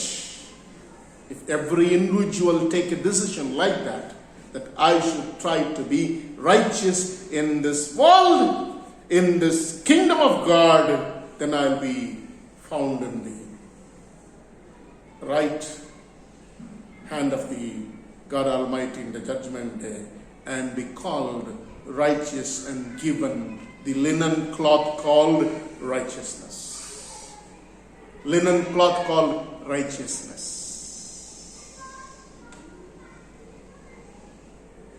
எப்படி இருக்கிறோம்? வேதம் சொல்லுகிறது, நீதிமான் ஒருவனும் இல்லை என்கிறதுனாலே என்ன செய்யறோம்? வேதம் அதை தெளிவாய் கண்டு என்ன செய்கிறது? நம்மை நீதிமான்களாக்கும்படி ஆண்டவராகிய இயேசு கிறிஸ்துவை இந்த உலகத்துல எனக்கு தந்திருக்கிறார். நிறைய வசனங்கள்லாம் இருக்குது. அதுக்குள்ள நம்ம என்ன செய்யலாம்? ரொம்ப போகல, நமக்கு நேரம் அதிகமானதுனால நான் ஒரே ஒரு இன்னைக்கு வாசிக்க கேட்ட பகுதியிலிருந்து ஒரே ஒரு சத்தியத்தை உங்களுக்கு சொல்லிவிட்டு மீதியான காரியங்களை வரக்கூடிய நாட்கள்ல உங்களோடு கூட நான் பகிர்ந்தளிக்க விரும்புகிறேன். முன்னே காரியத்தை சொல்லிட்டு இந்த பகுதிக்குள்ளாக கடந்து சொல்லலாம். முதலாவது, நாம் நீதிமான்களாக்கப்படுவதற்கு இது இலவசமாய் கொடுக்கப்பட்ட ஒன்று. After God found that no one is righteous in the world, and God brought that righteousness into the world very freely. It is a very free gift of God that is to make us unrighteous to a righteousness. A righteous person. நம்ம எல்லாரும் அநீதிமான்கள். ஆனா ஆண்டவராகிய இயேசு கிறிஸ்துவை இந்த உலகத்திலே ஃப்ரீயா கொடுத்ததுனால, it's a free gift of God to make us righteous, to become righteous. It is free and free and free for all. இது ஏன் இலவசமா கொடுக்கப்பட்டிருக்குன்னா, நியாய தீர்ப்பு நாளில் நீங்களும் நானும் நீதிமான்களாய் வெள்ளையங்கி தரித்தவர்களாய் அவருடைய சன்னிதானத்திலே காணப்பட வேண்டும் என்பதற்காக. இலவசமா கிடைக்கிறதுனால அதை குறித்துதான நிர்விசாரம் நமக்குள்ளாக காணப்படுகிறது. We don't give more importance to any gift, even in the world. Often there are many people who always keep that gifts anybody gives, even a simple gifts, they keep it very precious in their life. But the very nature of manners, if that is given freely, we don't bother. We don't give a precious place for the gift. I'll tell you, righteousness, we are unrighteous, but righteousness is the free gift of God. If we don't treat that righteousness in a preciously, and we'll be in loss. We'll be in loss. Inga matravalla, not only in this world, will be the loser in the judgment. நல்லா ஞாபகத்தில் வச்சுக்காங்க. இது நீதி தேவனுடைய ஒரு free கிஃப்டா இருக்கிறதுனால இலவசமாய் கொடுக்கப்பட்டிருக்கிறதுனால ரோமர் 3:24 நீங்க வாசித்து பாத்தீங்கன்னா அது ஃப்ரீ. 5:17 நீங்க வாசித்து பாத்தீங்கன்னா அது கிஃப்ட் ஆஃப் காட், ஃப்ரீயா சுதந்திரமா இலவசமாய் கொடுக்கப்பட்ட ஒன்று என்று சொல்லப்பட்டிருக்கிறது. நிறைய நேரங்களில் இலவச பொருட்களுக்கு நம்ம மதிப்பீடு கொடுக்கிறதே இல்லை, அதை மதிக்கிறதே இல்லை, அதை கண்டுக்கிறதே இல்லை, வாங்கி எங்கேயாவது வச்சிடறோம். நியாய தீர்ப்பு நாளிலே வலது பக்கத்திலே காணப்படுவதற்கு இந்த இலவசமாய் கொடுக்கப்பட்ட நீதித்துவம் என்கிறதான மார்க்க வசதி தரித்து நீதியை தரித்துக் கொள்வதற்கு, நீதியாகிய வெள்ளையங்கியை தரித்துக் கொள்வதற்கு இந்த உலகத்திலே நீதி என்னும் மார்க்க வசத்தை தரித்து சரியானவற்றை மாத்திரம் செய்து ஜெயம் கொள்ளவில்லை என்றால் நம்மை போல பரிதபிக்கப்பட்டவர்கள் இந்த உலகத்திலே ஒருவரும் இருக்க முடியாது. மறந்துடாதீங்க. இரண்டாவது, இது விசுவாசத்தினாலே மாத்திரம் நாம் நீதிமானாக்கப்படுறோம். அதுக்காக கிரியினாலே நீதிமானாக்கப்படவில்லை என்று சொல்லவில்லை. It is free gift of God. At the same time, we become righteous through faith, and by faith we become righteous. By and through faith we become righteous. By faith in Jesus Christ, through Jesus Christ, we become righteous. I have given the biblical references in the description. You can go through it. அடுத்ததாக, நான் சரியானவற்றை செய்வதற்கு ஆண்டவர் என்னை இந்த உலகத்தில் தனியா விடல. என்னை நீதிமானாக்க ஒரு தேவன் இயேசு கிறிஸ்துவின் மூலமாக பரிசுத்த ஆவியானவரை கொண்டு என்னை நீதிமானாக்குகிற தேவன். அப்ப அவர் என்ன நீதிமானாக்குனதுக்கு அப்புறம் நான் சுத்த பொன்னாக விளங்கி, நீதிமானாக விளங்கி, நீதியை மாத்திரம் செய்வதற்கு கடந்து வருகிறேன். கடந்து வந்த பின்பாக நமக்கு நிறைய சோதனைகள் வரும். என்ன சோதனை வரும்? சோதனைனா என்னது? நம்ம தப்பு செய்யறதுக்கு உண்டான சோதனைகள் தான், நாம் வழி விலகி போறதுக்கு உண்டான சோதனைகள். அப்ப அதுல இருந்து நம்மை காப்பதற்கு வேதத்தை ஆண்டவர் நமக்கு கொடுத்திருக்கிறார். அருமையாய் திருமறையை, வேதாகமத்தை ஆண்டு நமக்கு கொடுத்திருக்கிறார். இந்த திருமறையானது நமக்கு உபாத்தி என்று சொல்லப்பட்டிருக்கு. எதுக்கு தெரியுமா? நீதியை செய்வதற்கு.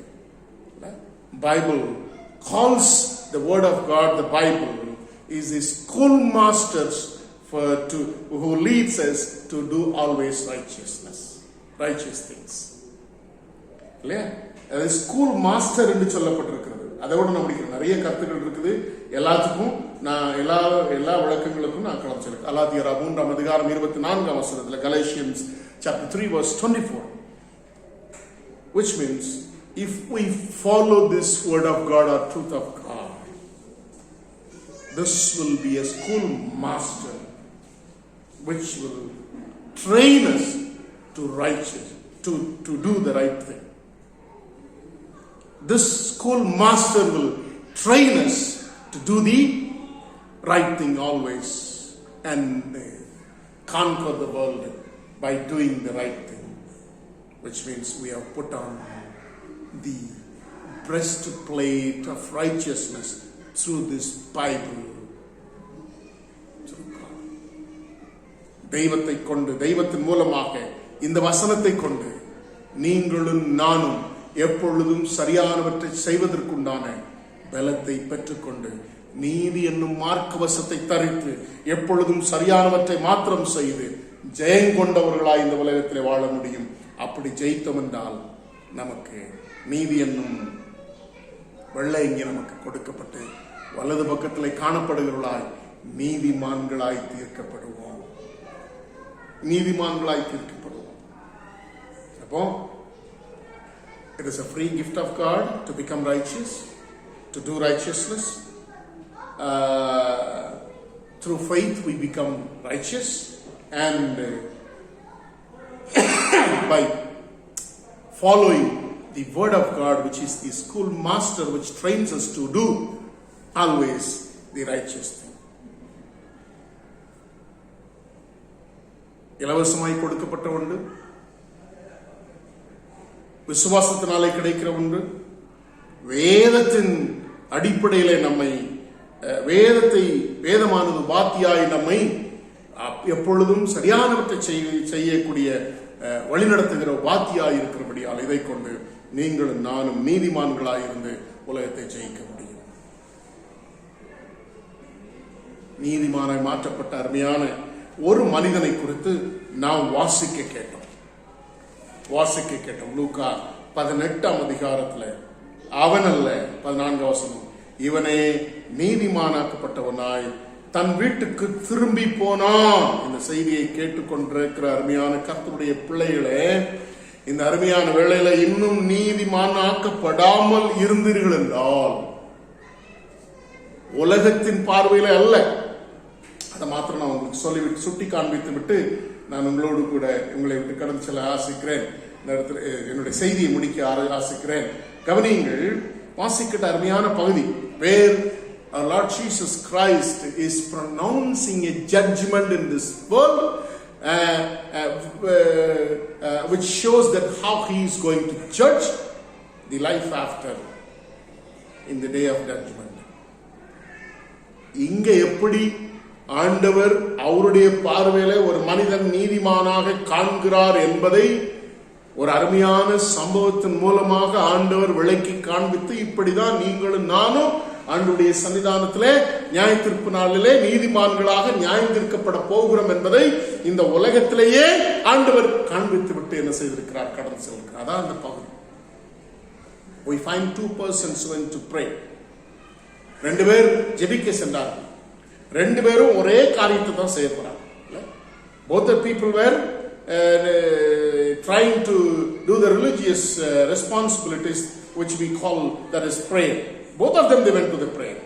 Both of them were standing in the same place equally, like which we are going to stand in the day of judgment in front of the throne of God. உலகம் எப்படி பார்க்குது இந்த அருமையான பரிசேயனை, ஜெபிக்க சென்ற பரிசேயனை? How the world will look at him? He is a holy person, righteous person. On the basis of the religious duties he was performing. அவன் சமய சடங்காச்சாரங்களை செய்வதை வைத்து ஒரு சமயத்தானாக, அவனை பரிசுத்தவானாக அல்லது நீதிமானாக இந்த உலகம் நியாயம் தீர்க்கும். இந்த உலகம் நியாயம் தீர்க்கும் இல்ல. பரிசேயன் எப்படிப்பட்டவனா இருந்தா, ஜெபிக்கிறவனா இருந்தா, பாவம் செய்யல. அவன் அழகா சொல்றான், இந்த அநியாயக்காரர், இந்த அக்கிரமக்காரர், இந்த விபச்சாரக்காரரை போல நான் இல்லாதபடி, பரிகாரர், அநியாயக்காரர், விபச்சாரக்காரர் ஆகிய மனுஷர், இந்த மனுஷனோட ஒப்பிடல, மற்ற மனுஷரை போல நான் இல்லை. அதே போல இந்த ஆயக்காரனை போலவும் நான் இல்லை. நான் ஜெபம் பண்றேன், உபவாசம் இருக்கிறேன், நான் தசம்பாகம் கொடுக்கிறேன், ஒழுங்கு ஆராதனை செய்றேன், எல்லாம் செய்றேன். I'm a religious person. You are not going to be judged how you are religious enough, how you are performing the religious duties. It doesn't mean that you should not perform the religious duties or perform the religious rites. அதற்கு வேற வசனம் இருக்குது, அதையும் செய்யணும் இதையும் செய்யணும். நீங்க வெறும் ரிலிஜியஸ் டியூட்டியை மாத்திர விட்டுட்டு நீதியையும் இரக்கத்தையும் விட்டுட்டீங்கன்னு சொல்றார் ஆண்டவராக இயேசு கிறிஸ்து. You have left the mercy and righteousness, performing all the rituals thing. God says you have to do both. Both is equally important. That's what our Lord Jesus Christ told. You can read it. I have given in the description. You can go through all the biblical verses. And God is not against performing religious. He only given all the rituals to be performed to glorify Him, so that our spiritual life may be edified and be found righteous. But only by performing religious or rituals, we are not going to be righteous. That is what our Lord Jesus Christ is pointing out here. அந்த மனுஷன் இருந்தா எப்படி இருந்தா, வெறும் பாவியா தான் இருந்தான். அவன் தூரத்துல நின்னான்னு சொல்லி இருக்குது. அவன் வானத்துக்கு கூட தன்னை, அவன் எவ்வளவு தன்னை பாவியா ஒரு கில்ட்டியா ஃபீல் பண்ணிருப்பான், ஒரு குற்ற உணர்ச்சியோடு அந்த இடத்துல ஜெபிக்க சென்றிருப்பான். யோசித்து பாருங்க. வானத்துக்கு பார்க்க முடியலன்னா நான் ஒரு பாவின்னு நினைக்கிறேன். பக்கத்தில் இருக்கக்கூடிய அந்த சமய தலைவனை போல நான் இல்லையே, அவனையும் என்னை ஒப்பிட்டு பார்க்கும் பொழுது நான் அவரை விட பெரிய பாவியிலும் பெரிய பாவியா இருக்கிறேன்னு சொல்லிட்டு தூரத்துல நின்னா வானத்துக்கு என்ன செய்ய முடியல, அவனால எட்டி பார்க்க முடியல. தன் மார்பில் அடித்துக் கொண்டான். With all the guilty feeling, he was beating his breast and praying to God Almighty, humbling himself. ஒரே ஒரு வார்த்தை மாத்திரம் சொல்றான், have mercy, என் மேல் கிருபையாயிரும், என் மேல் கிருபையாயிரும். நான் பாவின் சொல்லாம அவனுடைய செயல்களிலே அங்கே காண்பிக்கிறான். வானத்துக்கு நேரா எட்டி பார்க்க முடியல, தன்னோட மனுஷனோட ஒப்பிட்டு பார்க்கல, அவரோட ரொம்ப கேடுகட்ட பாவின்னு சொல்லி தன்னை உணர்ந்து கொண்டான். அதனால தூரமா நிற்கிறான். வானத்தை எட்டி பார்க்க முடியல, தன்னை தாழ்த்தி மார்பில் அடித்துக் கொண்டு நான் எவ்வளவு பயங்கரமான பாவத்தை செய்திருக்கிறேன்னு சொல்லிட்டு அன்னைக்கு தன்னை தாழ்த்தி ஆண்டுடைய சன்னிதானத்துல ஒப்பு கொடுத்து ஆண்டவர் சொல்கிறார், பரிசேயன் அல்ல, இந்த ஆயக்காரன் நீதிமானாக்கப்பட்டவனாய் நியாய தீர்ப்பு நாளிலே வலது பக்கத்துல வெள்ளையங்கி தரித்தவனாய் இருக்க போகிறது.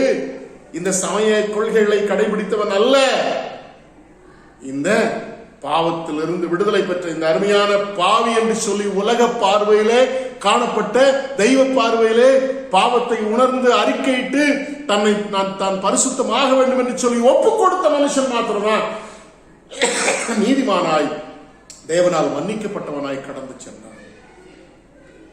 என்ன பாவத்தை இந்த பரிசேயன் செய்து விட்டான்? தன்னோடு கூட ஜெபிக்க வந்து தன்னுடைய திருச்சபையின் விசுவாசிய முன்பாக தன்னுடைய சமய பெருமையை காண்பிக்கிறான். He showed his religious pride. It may be any pride. Pride is a pride. Pride is a sin in the sight of God.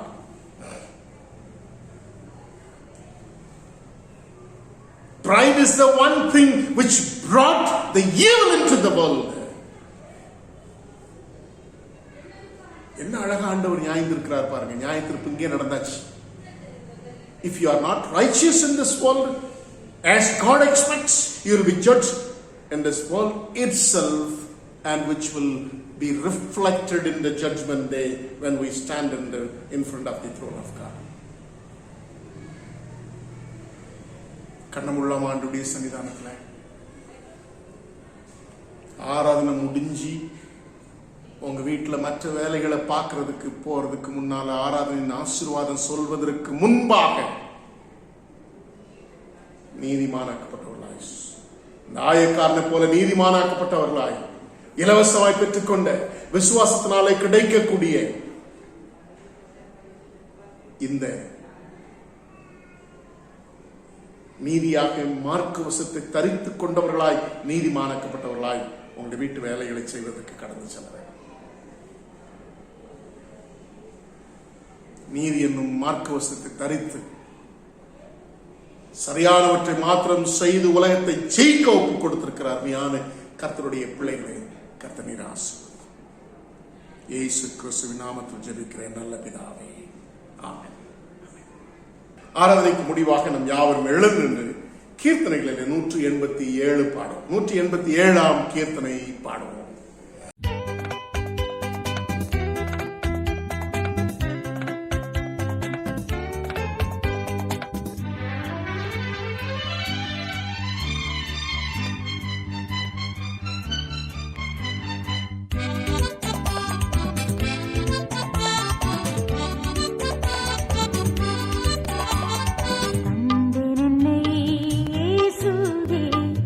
இந்த நிறமே உம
கரந்தனில் வைத்து பூவில் கடும் போர் புரிகையில் காவும் உந்தன் கரந்தனில் வைத்து தந்தேன் என்னை இயேசுவே இந்த நேரமே உமக்கே.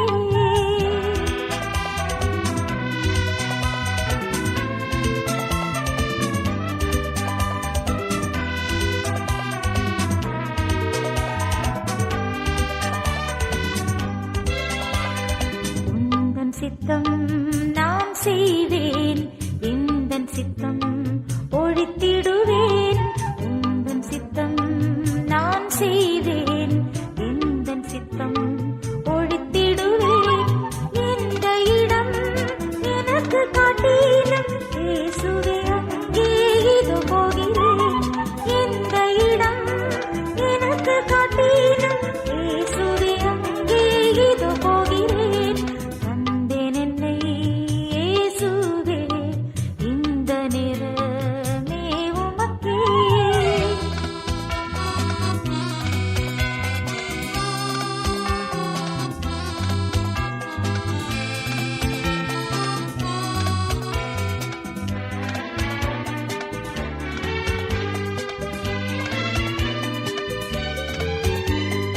ஒன்றுமில்லை நான் ஐயா உம்மாலன்றி ஒன்றும் செய்யேன். ஒன்றுமில்லை நான் ஐயா உம்மாலன்றி ஒன்றும் செய்யேன். அன்று சிலர் கழித்த ஆவியால் இன்றே அடியேனை நிரப்பும். அன்று சிலர் கழித்த ஆவியால் இன்றே அடியேனை நிரப்பும். தந்தேன் என்னை இயேசுவே இந்த நேரமே உமக்கே. தந்தேன் என்னை இயேசுவே இந்த நேரமே உமக்கே. ஜெபம் செய்வோம். எங்களை நேசிக்கிற நல்ல பிதாவே, உம்மை துதிக்கிறோம், உம்மை ஸ்தோத்திரிக்கிறோம். நீதி என்னும் மார்க்கவசத்தை தரித்தவர்களாய் நாங்கள் ஜெயங்கொள்ள ஆண்டவர் அழைத்திருக்கிறீர். ஜெயிப்பது நல்லதை மாத்திரம் செய்து தீயதை செய்யாதபடி நாங்கள் உலகத்தை ஜெயிக்க, பிசாசானவனை ஜெயிக்க, எங்களை ஜெயிக்க ஆண்டவர் அழைத்திருக்கிறீர். ஆகவே நீதி என்னும் மார்க்கவசத்தை தரித்துக் கொண்டவர்களாய் ஜெயித்து இந்த உலகத்திலே நீதிமான்களாய், நியாயத்தீர்ப்பு நாளிலே நீதிமான்களாய், வெள்ளையங்கி தரித்துள்ளாய் உடைய சன்னிதானத்திலே காணப்பட வேண்டும் என்று சொல்லி அர்ப்பணித்த பிள்ளைகளை நீர் ஆசீர்வதியும். இவன் அல்ல, எங்கள் ஆண்டவர் எங்களை பார்த்து சொல்ல வேண்டும், இவனே நீதிமானாக்கப்பட்டவனாய் கடந்து சென்றான். நாங்கள் பாவிகள் என்பதை ஒத்துக்கொள்கிறோம் சாமி. எங்களிலே பாவங்கள் உண்டு, எங்களை பரிசுத்தமாக்கும். இலவசமாய் கிடைத்திருக்கிற பாவ மன்னிப்பாகிய ரட்சிப்பின் மூலமாக விசுவாசத்தை கொண்டு நாங்கள் நீதிமான்களாக்கப்பட்டவர்களாய் நாங்கள் வாழ எங்களுக்கு நீர் உதவி செய்யும். இந்த பிள்ளைகள் கொடுத்திருக்கிற காணிக்கைகளுக்காக ஸ்தோத்திரிக்கிறோம். ஒவ்வொருடைய கையின் பிரயாசையும் உழைப்பையும் கர்த்தர் கனம் பண்ணி கொடுத்திருக்கிற காணிக்கைகள் மூலமாக கர்த்தர் மகிமைப்பட உம்முடைய கரத்தில் பெற்றுக்கொண்டதை உம்முடைய கரத்தில் தாழ்த்தி ஒப்புக் கொள்கிறோம். தெய்வ சமாதானத்தோடு ஒவ்வொருடைய வாழ்வையும் நீர் பாதுகாத்துக் கொள்ளும். இயேசு கிறிஸ்துவின் நாமத்தில் ஜெபிக்கிறேன் நல்ல பிதாவே, ஆமென். ஆமென். நம்முடைய கர்த்தராகிய இயேசு கிறிஸ்துவின் கிருபையும் பிதாவாகிய தேவனுடைய அன்பும் பரிசுத்த ஆவியானுடைய ஐக்கியமும் காவலும் சந்தோஷமும் சமாதானமும் உங்கள் அனைவரோடும் இருந்து வழி நடத்துவதாக. ஆமென். ஆமென்.